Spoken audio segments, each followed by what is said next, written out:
Get ready to interact with people in the know in today's edition of Church Alive. Nagbabalik po ang Family Rosary Crusade dito sa Church Alive. Ang pagpapakita ng Mahal na Birhen ng Lourdes sa Pransya noong 1862 kay Bernadette Soubirous ay isa sa pinakatanyag na yugto ng kasaysayan sa ating simbahan. Hindi lamang dahil sa himalang nangyari noon, kundi sa lumaganap na debosyon at mga himalang pagpapagaling na naganap ng mga sumusunod na taon. Sa ngayon, ang dambalang ito ng Our Lady of Lourdes ay sagisag ng walang hanggang pagkalinga at pagpapagaling ng Diyos sa pamamagitan ng ating mahal na ina. At hindi ilan ang nakaranas ng karamdaman, pisikal man o emosyonal o espiritual na lumalapit sa Mahal na Birhen ng Lourdes. Ito ang ating pag-uusapan ngayon kasama ang ating bisita na Sister Maria Lourdes Castañeda, ang pinuno ng Confraternity of Our Lady of Lourdes. Sacred Heart. Sa Sacred Heart. Good morning po. Hindi ko alam. Ako magmaman rin. Thank you po for being with us. At itong usaping ito ay mahalaga, no? Kahit sabihin natin na ang tagal-tagal nang naganap nitong himala ng pagpapakita ng ating mahal na ina, no, kay Bernadette Soubirous sa Pransya, pero hanggang ngayon ay meron pang malaki ring, kumbaga, kaugnayan sa ating buhay pananampalataya. Opo. Thank you very much po, no? Diretso na po tayo sa tanong. Honor, no? It's my honor, Father. Sabi nila may special appeal daw ang debosyon sa Birhen ng Lourdes. Ano ba itong special appeal na ito ng debosyon ng Birhen ng Lourdes? Unang una, Father, yung lagyan ko muna po ng medyo maganda. Yung uniforme po ng Our Lady of Lourdes, di po ba? Pinakamaganda kami sa lahat ng devotees ng Marian. Very pure tignan. Opo, kasi purity po ang white.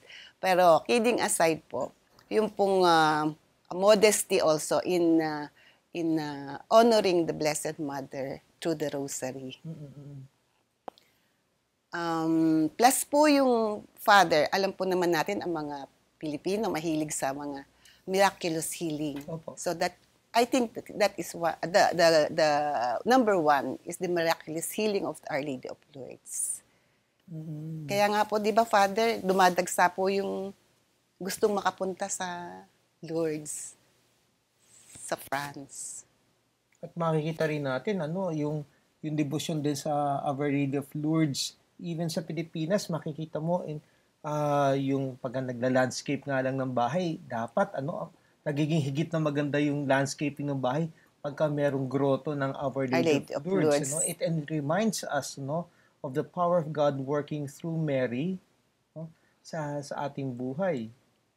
At marami rin sa atin na merong imahin din ng Our Lady of Lourdes sa Pilipinas. Mm-hmm. Parang siya po kasi, Father, parang unang naging malaking devotion ang Our Lady of Lourdes. So, matagal na ho ba kayo may devotion sa Our Lady of Lourdes? Opo, Father, kasi 12 years old pa lang po ako . Pangalan nyo nga ho, Maria Lourdes. Kasi parang sabi po ng mother ko noon, pinagnovena daw po para magkaanak sila ng babae. Kasi three boys po yung mga kuya ko and then ako po. Kaya sabi ko nga po, sabi po daw kasi swerte, after 3 boys, may girl. Kaya ako po yun. Kaya pinangalan po ako sa Our Lady of Lourdes. Okay. Maria Lourdes. So, ang tagal na pala ng debosyon ninyo. At hanggang ngayon ay talagang malalim pa rin ang debosyon na yan. Opo, Father. Kasi po talagang malaki ang utang na loob at dinadala talaga ang aming pamilya kay Papa Jesus, ni Mama Mary. At alam naman natin na ang Mahal na Birhen ng Lourdes ay unang napakita kay Saint Bernadette Soubirous, no? Ano ba matututunan natin? Kasi, syempre, well-known yung devotion sa Our Lady of Lourdes, no? Pero kaibat niyan, kasama niyan, ay yung larawan ni Saint Bernadette. Ano ba matututunan natin sa kanya? Father, nung binasa ko nga po noon po kasi nabasa ko na siya, pero nung binasa ko, basa ko po, nakita ko na ang dami talagang qualities at characteristic ni Saint Bernadette. Mm-mm. Pero talagang ang nag-touch po sa akin, Father, yung kanyang simplicity of life, Mm-mm. yung kanyang humility, at yung pong pag-akap niya sa will of God. Okay. Mm-mm. Mhm. Kasi 'di ba, Father, yung napakalaking blessing yung nakita niya ang Mama Mary, no? Pero in spite of that, wala siyang kaere-ere. And basically, that was also the life of Mary. Kasi Opo. simple life, following only the will of God, Opo. nothing more than that, no? Always listening, no? At wala po siyang, yung bang hinanakit na kahit na siya po ay inaapi, di po ba meron doon na parang superior na inapi May siya? mga persecution siya. Opo, hindi niya pinaghigantihan. Laging nasa isip niya ay makatulong at wag na silang balikan. Mm-mm. Oo nga, no? Naisip-isip ko, no? Kasi nung kapanahon yan, talagang no one would believe what she saw, what she experienced, Opo. no? And yet, yung mga taong hindi naniniwala sa kanya na kung ano sinasabi sa kanya, she still continued to have that faith in God. No? Yes. That kung ano yung ginawa ng Mahal na Birhen sa kanya, magiging maliwanag sa lahat later on. No? Kompleto rin po yung trust niya, Father. Di ba kahit sinabihan na siyang insane, dahil hindi nga po naniniwala na nakikita niya. Siguro kung tayo sa panahon natin yun, pagsasabihin sira ulo ka, luko-luko ka, Oo, baka bumigay na tayo ngayon no? makikipag-away na po tayo. Oo. Totoo yun, no? Yung kung titignan natin, no, yung mensahe ng Our Lady of Lourdes, no? Given the current situation of our country, of our society nowadays,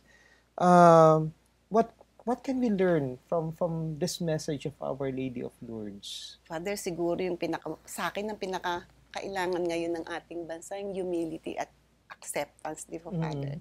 Yung bang humility, kasi Father, pag sinabing humility, ang laki ng scope, di ba? Totoo. Pero kung humility na naniniwala ka na may mas magaling sa'yo, naniniwala ka na may mas tama sa'yo, Mas may at makapangyarihan sa iyo. Opo, at tinatanggap na hindi lang ikaw ang magaling, siguro, Father, mas less yung gulo sa ating bansa. Mm.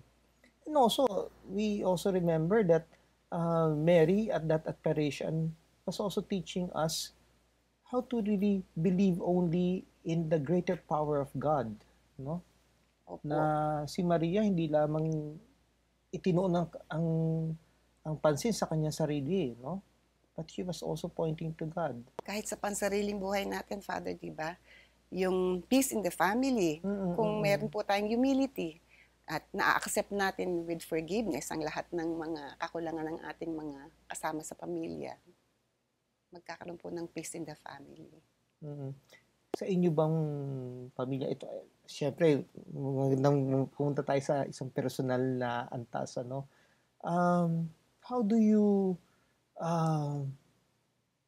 not only promote, but how do you live this devotion in your family, given the message of Our Lady of Lourdes?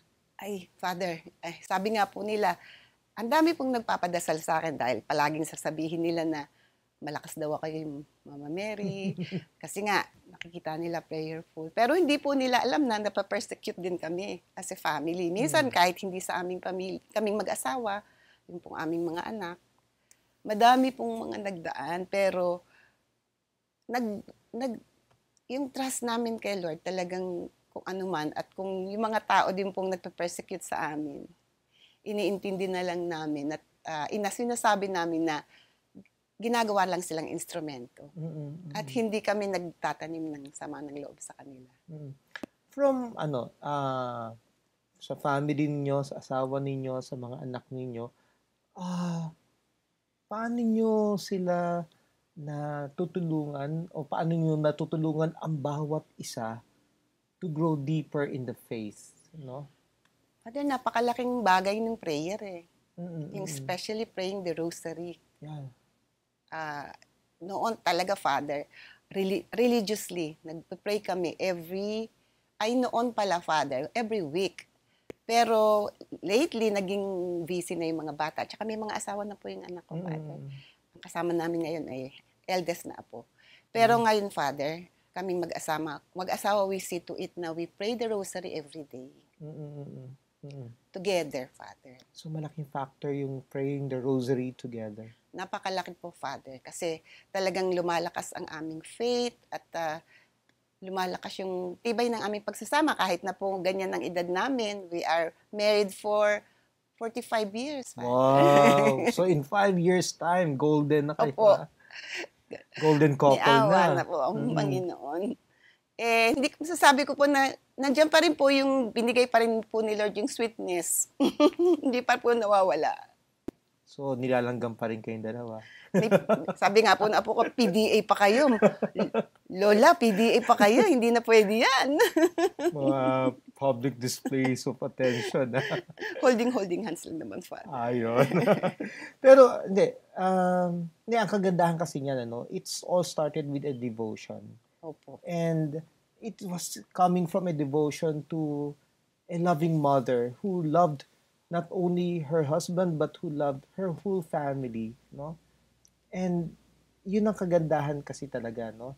Na we are able to continue living on that love in spite of all the trials that is given to us. Yes, Father. So, maraming salamat po, no? Ito isang maikling pagkakataon na tayo nagkasama speaking about devotion, but it's not a devotion that is relegated only to prayer, but it's a devotion that is seen through the lives that we live, especially the life that you live as a family, as an individual, no? Yes. Maraming salamat po. And we are given this privilege, this honor, no? Of getting to know you a bit better. Hopefully, there's going to be another moment na magkakasama tayo. Ay, Father, papakita ko lang po sa inyo to. Ginawa ko po to, Father. Okay. This is really a dream come true. Is that for sale? Ay, hindi. Father, ginawa ko po yan kasi we had the privilege. Your pilgrimage to... Very blessed na hindi po namin inakala or pinangarap man lang. But alam ni Lord through Mama Mary, ibinigay po sa akin yung dream ko talaga. And it was really a source of blessing to you. Yes, Father. Nag-iba, talagang naiiba.